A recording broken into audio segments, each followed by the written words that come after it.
Hello dear students, আজকে আমরা essential English ওয়ার্ডসের second ক্লাসে চলে এসেছি। যে শব্দগুলো তোমরা দেখতে পাচ্ছ সেই শব্দগুলোর অধিকাংশই তোমরা জানো। সেই শব্দগুলো তোমরা স্পেলিং পারো, সেই শব্দগুলো তোমরা বাংলা মানে পারো, কিন্তু অনেক ক্ষেত্রেই আমরা কি দেখি, এগুলো দিয়ে মেক সেন্টেন্স করতে গেলে বা এগুলো দিয়ে লেখার কাজে ব্যবহার করতে গেলে, বলার জন্য ব্যবহার করতে গেলে আমরা পেরে উঠি না। তো আমার এই ক্লাসটার উদ্দেশ্য হলো এই শব্দগুলো কিভাবে আমরা দৈনন্দিন জীবনে নিজেদের লেখাতে ও বলাতে কাজে লাগাবো। ওকে, তাহলে চলো আজকের প্রথম ওয়ার্ডটা আমরা দেখে নিই, যেটা হোম অ্যান্ড হাউস হোল্ড ক্যাটেগরিতে আছে। সেই ওয়ার্ডটা কি? হাউস। হাউস মানে বাড়ি। My house is big. Room মানে ঘর। This room is clean. Door মানে দরজা। Please open the door. Window মানে জানালা। The window is open. Bed মানে খাট। The baby is on the bed. Chair, chair মানে chair. Sit on the chair. Table, the book is on the table. Kitchen, রান্নাঘর। My mother is in the kitchen. এটাকে আমরা আরেকটু অন্যরকমও করতে পারি। My mother is cooking dinner in the kitchen, এরকমভাবেও হবে। ওয়াটার, জল। I drink water every day. Light, আলো। টার্ন অন দ্য লাইট, আলোটাকে জ্বালিয়ে দাও। আর টার্ন অফ হলে মানে আলোটাকে নিভিয়ে দাও। এরপরে আমরা আজকের দ্বিতীয় ক্যাটেগরি দেখে নিই, সেখানে কি আছে? ফুড অ্যান্ড ইটিং, খাওয়া দাওয়া সংক্রান্ত। ফুড মানে খাবার। The food is tasty.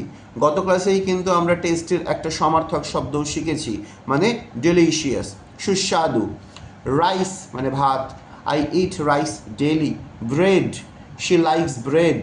Milk, the child drinks milk. Tea মানে চা।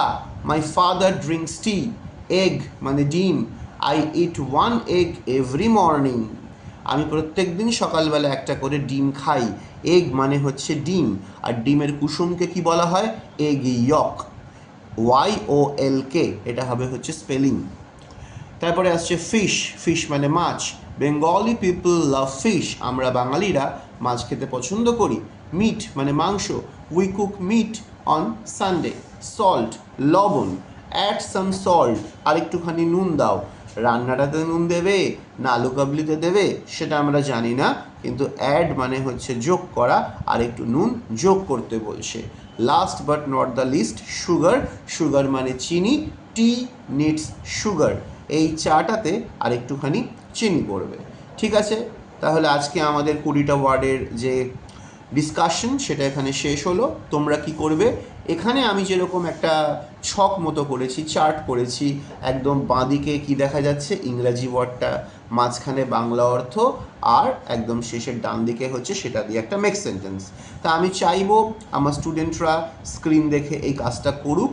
পুরোটাই তোমরা টুকতে পারো, শুধু যে এক্সাম্পল সেন্টেন্স আছে সেখানে আমার দেওয়া সেন্টেন্সগুলো না করে নিজেরা যদি কোনো সেন্টেন্স করো মা বাবা এবং শিক্ষক শিক্ষিকার হেল্প নিয়ে, সেগুলো যদি প্র্যাকটিস করো, তাহলে আমার এই ক্লাসের যে উদ্দেশ্য সেটা সফল হবে। ঠিক আছে, তোমরা কাজ করতে থাকো। কোনো অসুবিধা হলে আমার সাথে কন্ট্যাক্ট করো। আশা করি তোমরা সকলে ভালো আছো।